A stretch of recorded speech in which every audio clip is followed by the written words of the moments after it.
안녕하세요. 현재 43세 된 유부남입니다.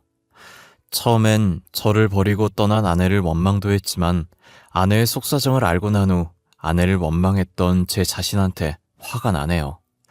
제가 조금 더 집안에 신경을 썼다면 이런 일이 없었을 텐데 너무 후회가 됩니다. 저는 23살이라는 이른 나이에 유부남이 되었고 동시에 한 아이의 아빠가 되었습니다. 성인이 된 지 얼마 안 된 남자가 젊은 나이에 유부남이 되었다고 하면 다들 부정적으로 생각하시는데 홧김에 저지른 실수는 아니었습니다. 제 아내를 만나고 이 여자를 놓치면 안 된다, 꼭 결혼해야지 라는 확신이 있었습니다. 그러다 운 좋게 저희에게 아이가 찾아온 거였죠. 저희 부부는 고등학교 선후배로 만났습니다. 제가 3학년이었을 때 아내는 1학년이었어요. 처음엔 학교 선후배 사이에서 아는 오빠 동생 사이로 발전했어요. 저도 그렇고 아내도 그렇고 초반엔 서로에 대해서 별 감정이 없었는데 같이 있는 시간이 많아서 그런지 자연스럽게 사귀게 되었습니다. 학교에서 유명한 커플이 되었죠. 사귀는 동안 저희는 학업 성적도 놓치지 않았습니다. 저는 자동차 부품 만드는 엔지니어가 되고 싶었고 현대자동차 계열에 입사하고 싶었죠. 하지만 나름 관리했던 학교 성적이 부족했는지 관련 교내 활동이 적었는지 원서를 얻는 족족 불합격했습니다. 많이 좌절하게 되었죠. 오빠, 왜 그렇게 기죽어 있어? 꼭 관련 전공을 선택해야지만 꿈 이룰 수 있는 거 아니잖아.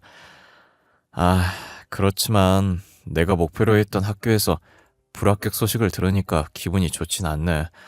뭐가 부족했는지 모르겠어. 성적도 정교해 있고 생활기록부도 좋은 말뿐인데 뭐가 부족한 게 있겠어. 그냥 그 교수들이 오빠의 진가를 못 알아본 걸 거야. 너무 자책하지 말고 어깨 피고 다니시죠. 계속 내가 부족했던 거라고만 생각하게 돼. 희진아, 너무 힘들다. 이제 곧 대학 원서 접수 기간도 끝나는데 이대로 고졸로 남을까봐 겁나. 걱정 마, 오빠. 기회 하나가 사라지면 다른 기회가 열린대. 원장님이 그랬어. 내가 그랬지? 우리 원장님 성견지명 있으시다고. 믿어봐. 고마워. 희진이 너 덕분에 조금은 힘이 생기는 것 같아. 너도 나처럼 좌절하고 싶지 않으면 지금부터라도 열심히 노력해. 나중에 후회해봐야 소용없잖아. 아내는 저를 위로해줬고 용기를 북돋아줬습니다. 아내의 말처럼 꼭 관련 전공을 해야지만 꿈을 이룰 수 있는 건 아니라고 생각해서 제 성격으로 장학금 받을 수 있는 대학의 자동차 관련 과를 선택했습니다. 그렇게 저는 졸업하게 되었고 대학을 가게 되었습니다. 저는 성인이고 대학생이어서 수업 시간이 자유로웠지만 아내는 고등학생이었습니다. 제가 수업이 늦게 끝나면 아내는 제 학교 안에 있는 카페에서 기다리곤 했습니다. 반대로 제가 수업이 없는 날은 하교 시간 맞춰서 학교 앞으로 가서 만나곤 했죠. 나이 앞자리가 달라져도 서로 잘 만났어요. 커플 중 한 명이 나이에 변화가 있으면 대화가 잘 안 통한다고 하잖아요. 저희처럼 20살이고 18살이면 확실히 생각의 차이가 난다고들 하는데 아내가 철부지 고등학생처럼 느껴지지 않았습니다. 제가 과제나 시험 때문에 힘들어하면 아내가 오히려 토닥여주고 용기를 심어줬어요. 그런 아내에게 더 빠져들었던 것 같습니다. 어느덧 아내는 고등학교 졸업을 앞두고 있었고 저희는 만난 지 3년 차가 되었습니다. 저는 결심했습니다. 아내를 놓치기 싫다고, 앞으론 진지하게 만나고 싶다고요. 지금까지는 둘의 미래를 생각하고 만난 게 아니라 순간에 집중해서 만난 거였거든요. 아내의 졸업식에 찾아가 꽃다발과 함께 말했습니다. 희정아, 나 이제 너 아니면 안 될 것 같아. 앞으로 우리 진지하게 만나보자. 서로의 미래를 같이 할 수 있게 말이야. 남자친구이자 너의 가족이 되고 싶어. 오빠, 고마워. 우리 앞으로도 더 노력해서 이쁘게 사귀자. 오빠 말대로 서로에게 기대기도 하고 힘이 돼주기도 하고 그렇게 만나자. 그러자. 더 노력할게. 더 좋은 남자친구가 될 수 있게, 희정이의 든든한 보호자가 될 수 있게 노력할게. 그렇게 아내와 전 20대 성인이 되었고 더 진지하게 미래를 이야기하게 되었죠. 한 번도 서로의 가정사 얘기는 하지 않았지만 미래를 함께하기 위해선 그런 얘기도 필요하더라고요. 아내가 온전하게 기억하는 어린 시절은 보육원에서 살아왔다고 했어요. 보육원장 말로는 추운 겨울이었고 눈도 많이 오는 밤에 문 앞에서 아내를 발견했고 체온이 많이 낮아서 바로 병원으로 데리고 갔다고 했대요. 아무렇지 않게 얘기를 하는 아내가 안쓰러웠고 마음이 아팠습니다. 자기를 낳아준 부모들한테서 버림받는 기분은 저는 알 수가 없으니 어떻게 위로를 해줘야 할지 몰랐죠. 그리고 위로를 해도 되는지도요. 아내가 21살이 되고 저는 23살이 됐을 때 좋은 일이 생겼어요. 바로 아내가 임신을 했다고 전화가 왔거든요. 처음엔 아내는 불안해했고 무서워했고 걱정된다고 했지만 아내와 평생을 함께하기로 마음먹었던 저는 기뻤습니다. 그래서 아내를 안심시켰고 무조건 책임질 거고 결혼할 거라고 했습니다.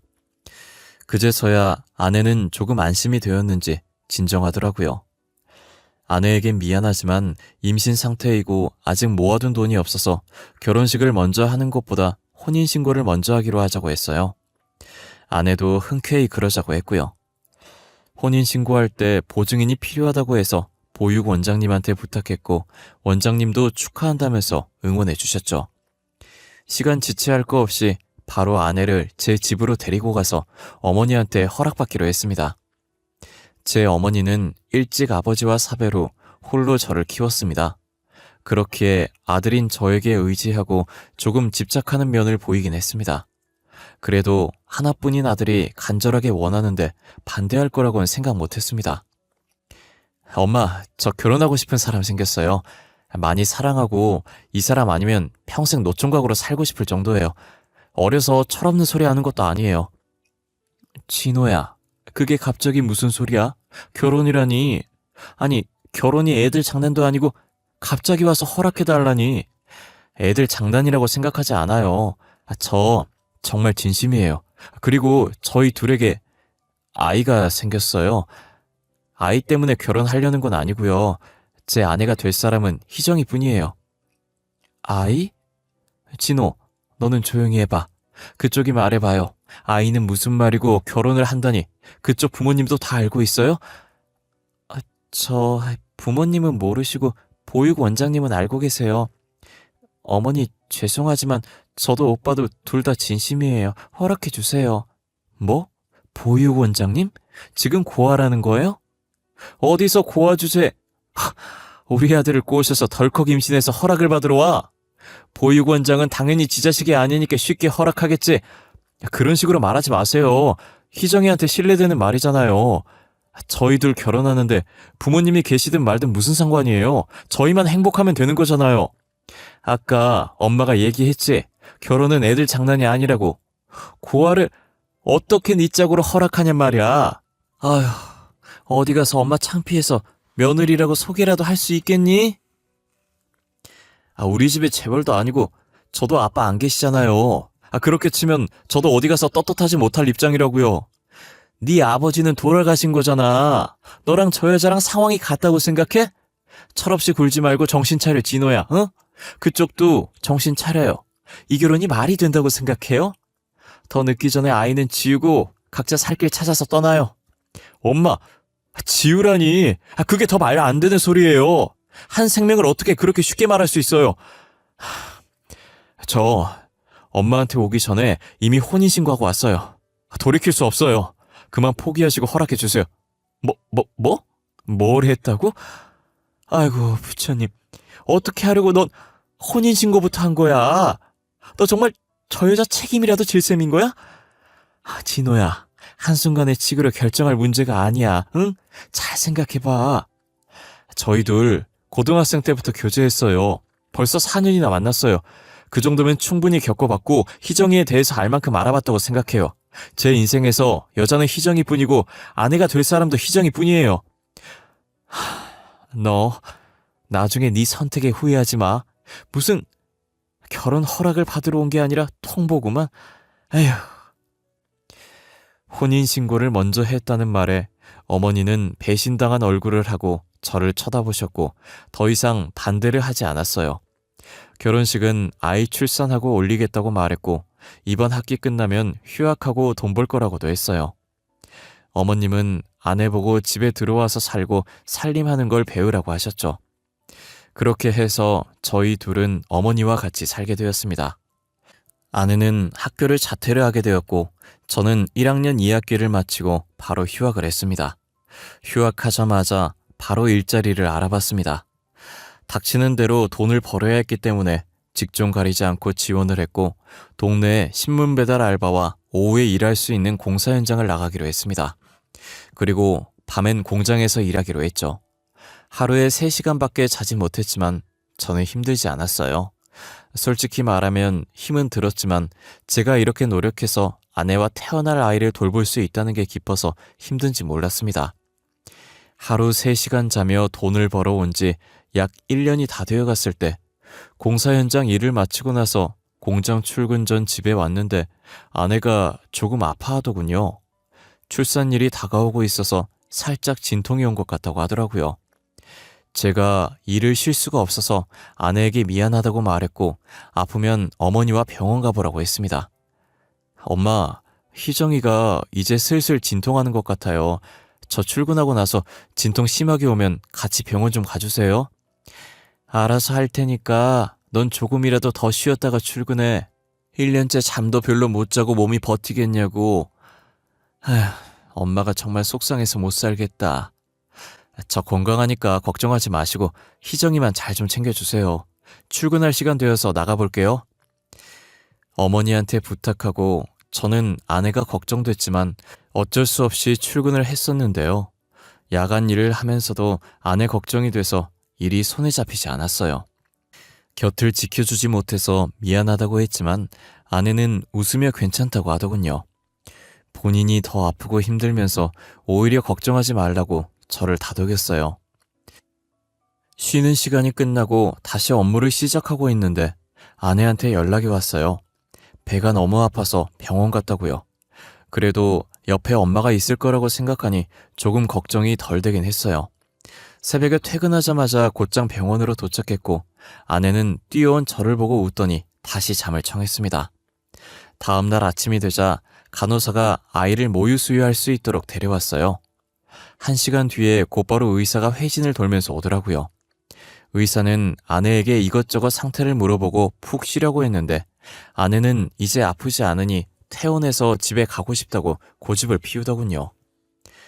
사모님, 지금 괜찮다고 하더라도 최소한 3일은 입원하셔야 합니다. 이때 몸조리 제대로 하지 않으면 평생 몸은 회복하지 못할 겁니다. 그래 희정아, 선생님 말씀대로 일주일이라도 입원하자. 일주일이 길면 최소한 3일이라도 입원해서 몸조리 하자, 응? 아니야, 나 정말 괜찮아. 꼭 병원에서 몸조리 하라는 법도 없잖아.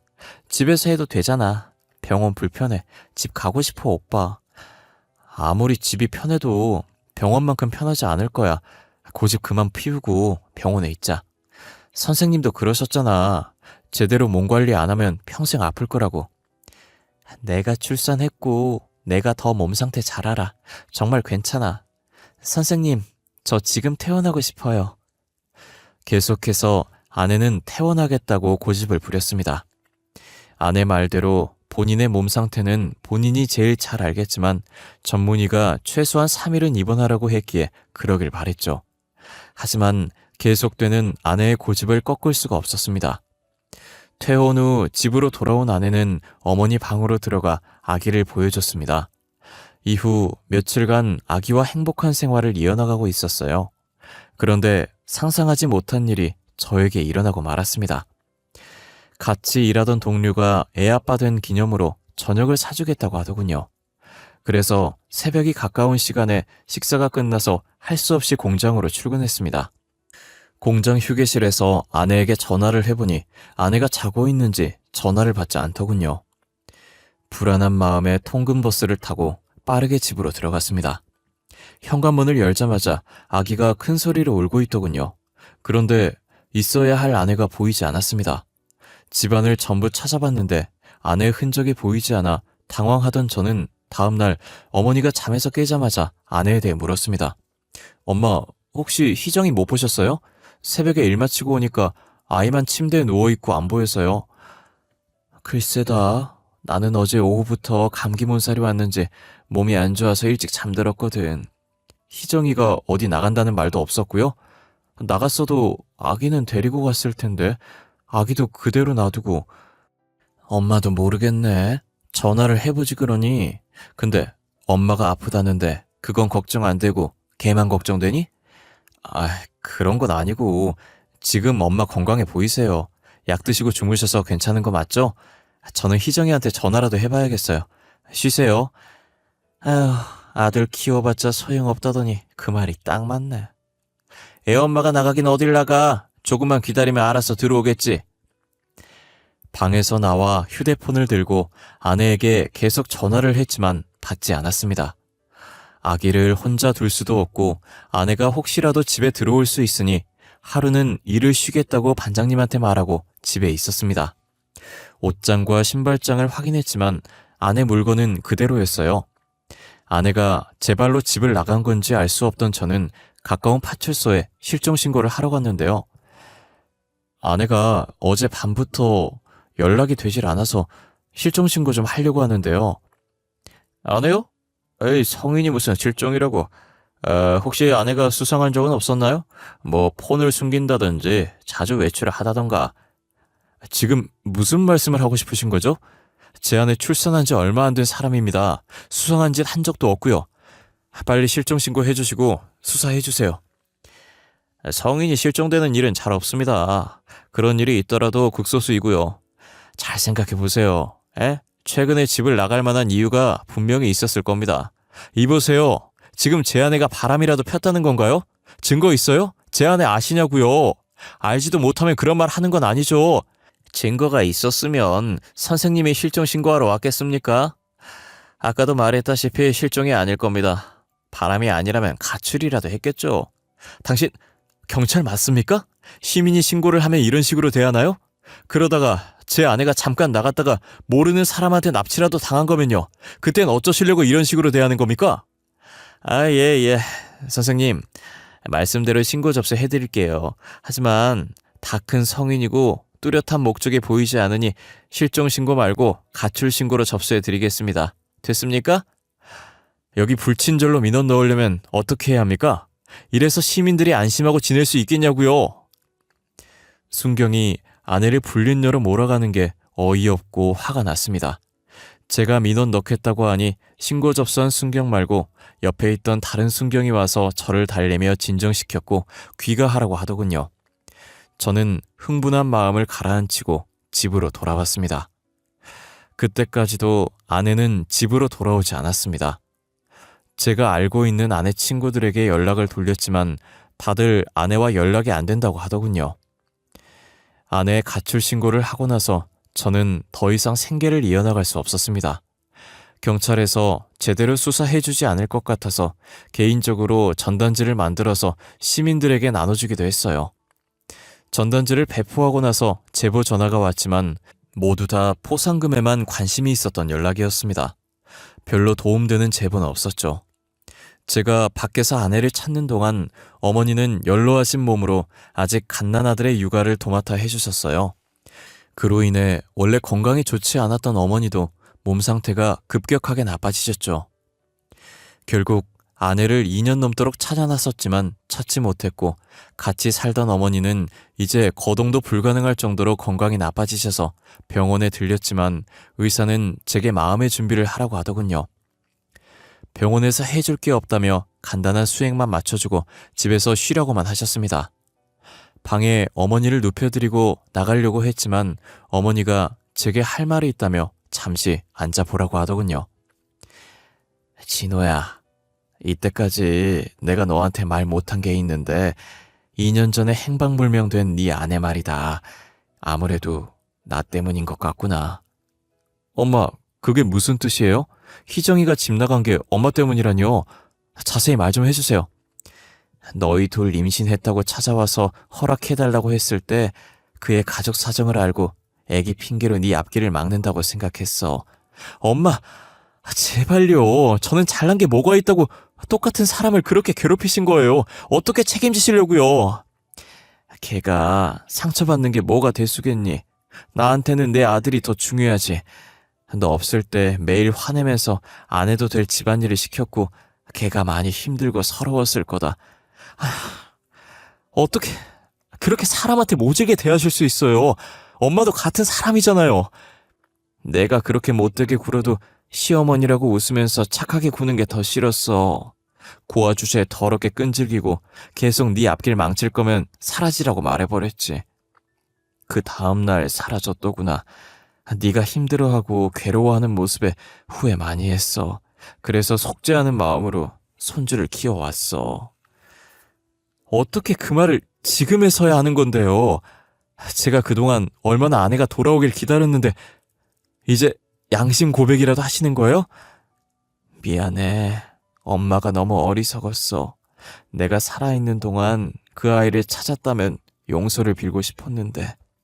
저는 더 이상 어머니의 말을 듣기 힘들어 집을 나와버렸습니다. 아내가 집에서 그런 취급을 받았을 거라곤 꿈에도 생각하지 못했어요. 그런데도 힘든 티 전혀 내지도 않고 꿋꿋이 혼자서 견뎌온 아내 모습이 머릿속에 그려져서 미칠 것만 같았죠. 그깟 돈이 뭐라고, 돈 버는 게 뭐가 대수라고 집안일에 대해서 이렇게 까막눈이 되었는지 남는 건 상처와 후회밖에 없었습니다. 공원에서 홀로 앉아 3시간 동안 스스로를 자책하고 어머니를 미워했다가 귀뜸이라도 해줬더라면이라고 일어나지 않는 일들을 생각했어요. 격해진 감정을 가라앉히고 아내에게 모질게 굴긴 했어도 저를 낳아준 어머니이기에 상태가 걱정돼서 집으로 들어갔죠. 방문을 열어보니 어머니는 눈을 감고 있었는데 불안한 마음에 가까이 다가갔습니다. 숨소리가 들리지 않더군요. 본능적으로 휴대폰을 들어 119에 신고를 했어요. 의사가 마음의 준비를 하라고 했지만 준비할 시간도 주지 않고 가버린 어머니와 마지막으로 살아계실 때 나눴던 대화가 떠올라 죄책감에 숨이 턱턱 막히더군요. 정신없이 장례가 끝났습니다. 아내의 실종 신고를 했던 파출소에 전화해서 접수 취소를 해달라고 했습니다. 어머니 유품을 정리하고 어머니와 아내 둘 다 잃은 죄책감에 평생 여자는 만나지 않을 거라고 다짐했어요. 아이가 어린이집에 맡길 수 있을 나이가 되자 이제 변변찮은 아르바이트가 아니라 제대로 된 회사에 취직하고 싶다는 생각이 들었습니다. 그래서 대학교에 다시 복학해서 2년을 공부해서 졸업장을 받았고 자동차 정비 전공을 살려 정비소에 취직하게 되었죠. 아들도 커갈 동안 저는 그 정비소에서 5년 동안 일했습니다. 사장님도 제 사정을 모두 알고 계셔서 아들이 정비소에 놀러 오게도 해주셨죠. 돈 벌겠다는 의지로 5년 동안 정말 열심히 일했습니다. 그렇게 5년 동안 습득한 노하우와 지식들로 제 명의로 정비소를 차리는 데 성공했습니다. 직원도 고용하고 사장이 되다 보니 집에서 혼자 있는 아들에게 더 집중할 수 있었어요. 안녕하세요. 준이 아버님이시죠? 반갑습니다. 저는 준이 담임을 맡고 있습니다. 예, 안녕하세요, 선생님. 우리 준이는 학교 생활 잘 적응하고 있나요? 아이가 조금 소심한 것 같아서 걱정되네요. 집에선 소심한가요? 반에선 전혀 안 그러거든요. 친구들하고도 잘 지내고 얼마나 활발한지 몰라요. 그런가요? 다행이네요. 수업은 잘 따라오나요? 애를 따로 선행학습은 시키지 않거든요. 선행학습하는 아이들도 있긴 하죠. 그런 아이들만큼 빠르진 않지만 그래도 뒤처지진 않아요. 준이가 책 읽는 걸 좋아해서 그런지 어휘력도 풍부하고요. 상담 오기 전까지 안 좋은 소리 들을까봐 얼마나 걱정했는지 모르겠어요. 이제야 안심이 되네요. 학부모 상담을 할 때마다 담임 선생님들은 입이 닳도록 칭찬을 하곤 했습니다. 아들은 제 걱정이라도 아는 듯 한 번도 엇나간 적 없고 중고등학교 입학해선 반장을 놓치지 않고 2학년 땐 전교 회장 선거에 나가 뽑혔죠.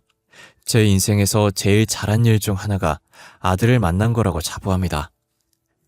아빠, 저 여자친구 생겼어요. 같은 반이고 부반장이래요. 같은 학급일 하다 보니 많이 친해지게 됐어요. 그래? 어떤 점이 좋아서 사귀게 됐는데? 얼굴이 이뻐서 그러냐? 아들과 저는 친구처럼 편하게 대화하고 서로에게 비밀이 없습니다.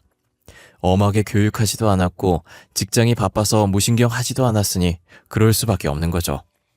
아들도 제 노력을 알아줘서 고맙기도 했고요. 제 눈엔 당연히 이쁘죠. 일단 성격이 너무 좋아요. 계산적이지 않고 굳은 일까지 개의치 않고 하려고 해요.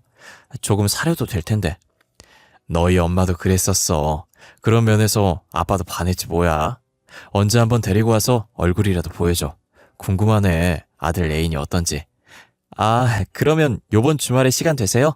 시험 기간이라서 같이 공부하기로 했는데 우리 집에 살려고요. 아빠는 아들이 시간 빼달라고 하면 언제든지 가능하지. 그럼 간식이라도 해놓을까?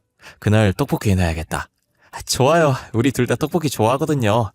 저도 아빠처럼 빨리 가정 가지고 싶어요. 안정적인 가정.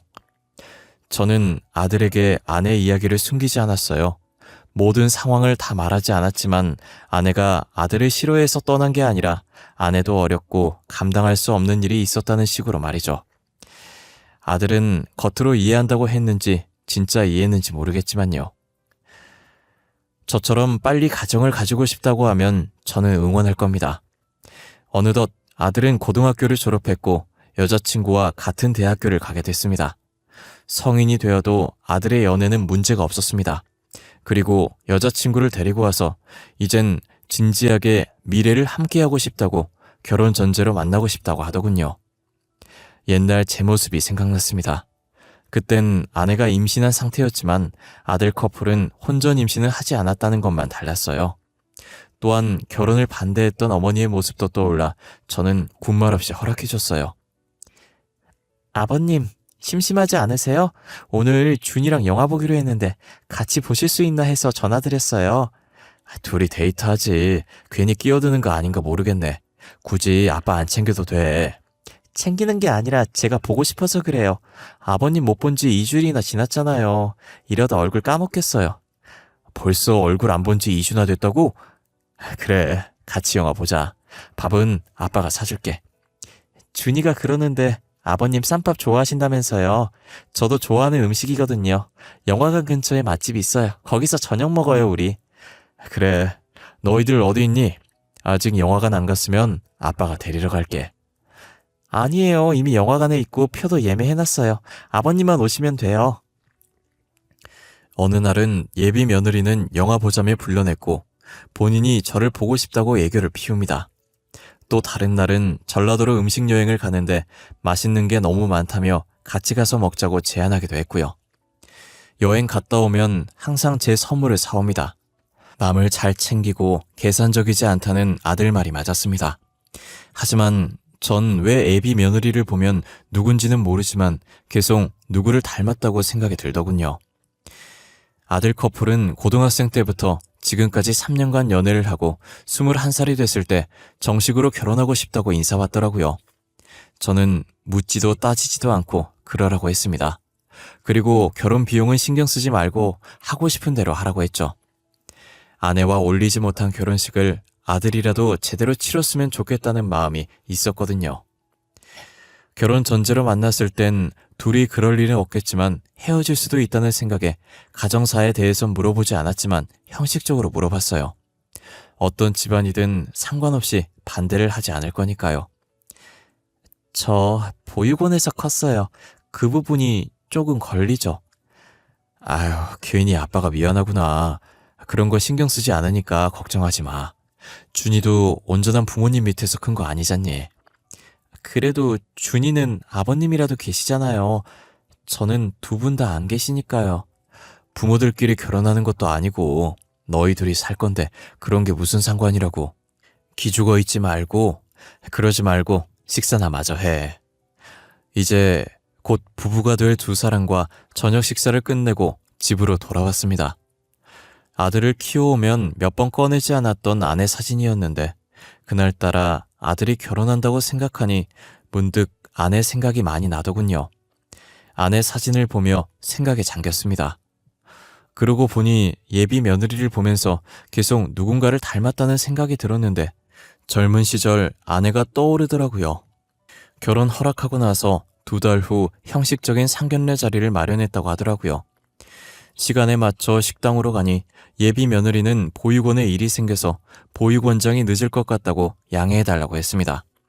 저희 셋은 먼저 식사를 하게 되었죠. 아버님, 조금 피곤해 보이세요. 무슨 일 있으셨어요? 눈도 충혈되셨고요. 요즘 경기가 안 좋아서 매출이 조금 줄었거든. 직원을 몇 명 줄이고 나니 일손이 부족해서 오랜만에 일 좀 했더니 힘들어서 그런가 봐. 힘내세요. 기회 하나가 사라지면 다른 기회가 열린대요. 더 좋은 일이 생기려고 잠시 힘든 거라고 생각하세요.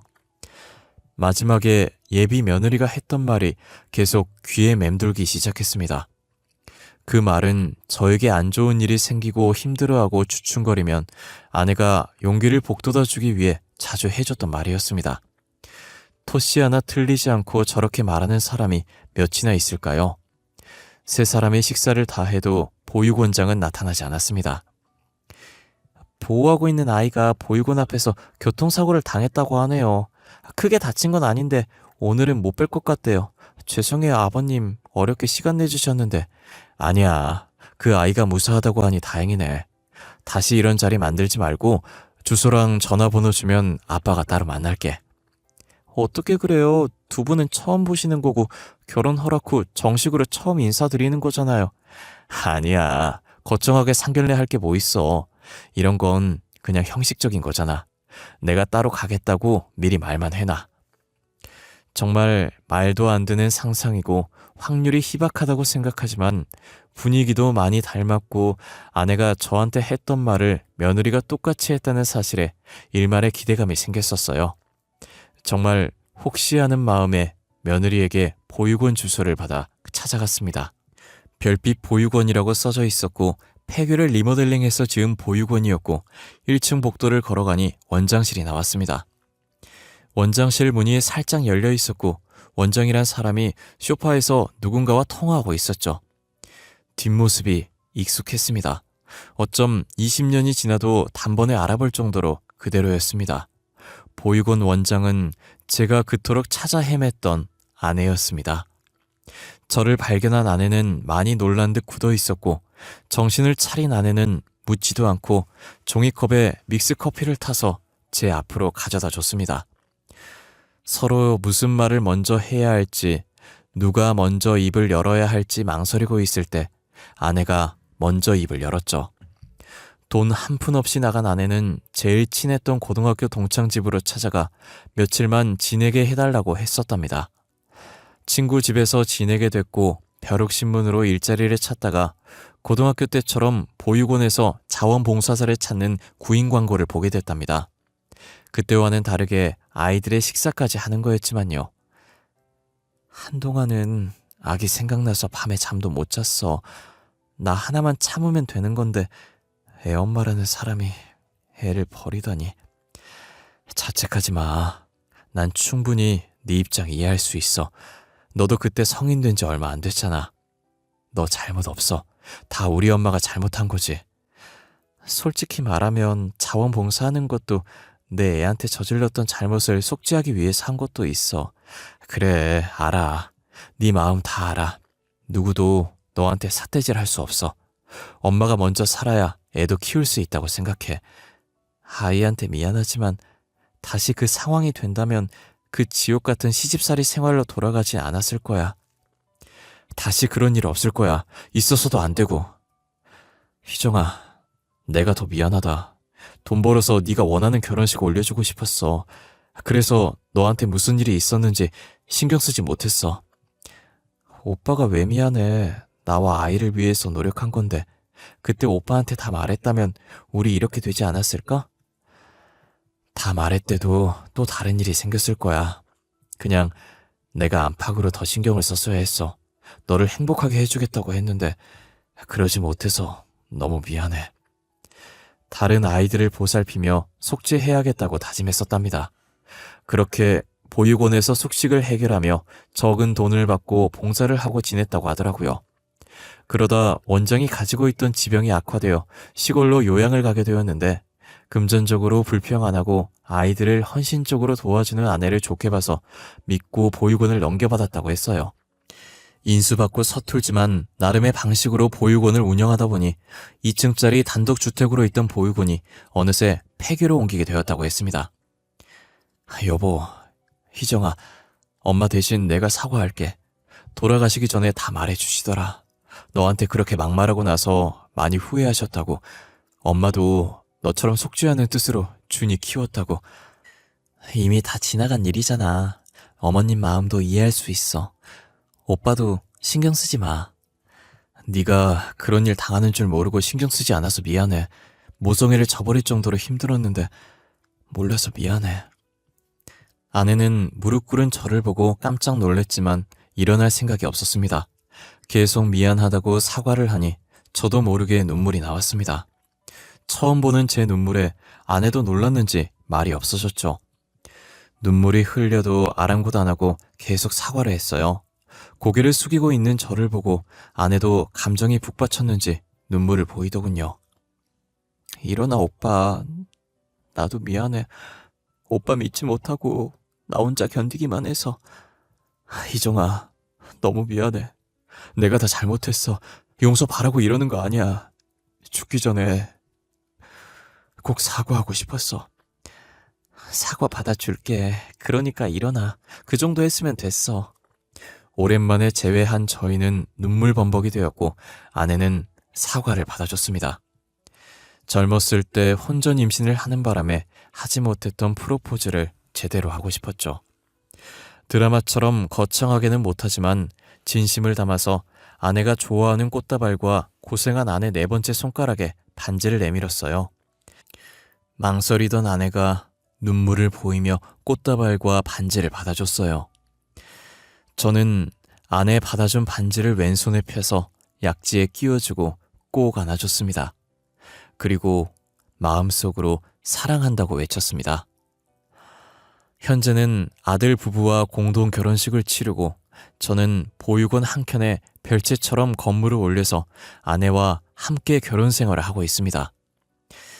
제가 살면서 이렇게 누군가를 사랑하게 될지도 몰랐고 주변의 방해로 헤어질지도 몰랐고 다시 재회하게 될지도 몰랐습니다. 한번 잃어버린 사랑이기에 다시 잃어버리지 않게 노력할 겁니다. 지금까지 길었던 제 이야기 들어주셔서 감사합니다.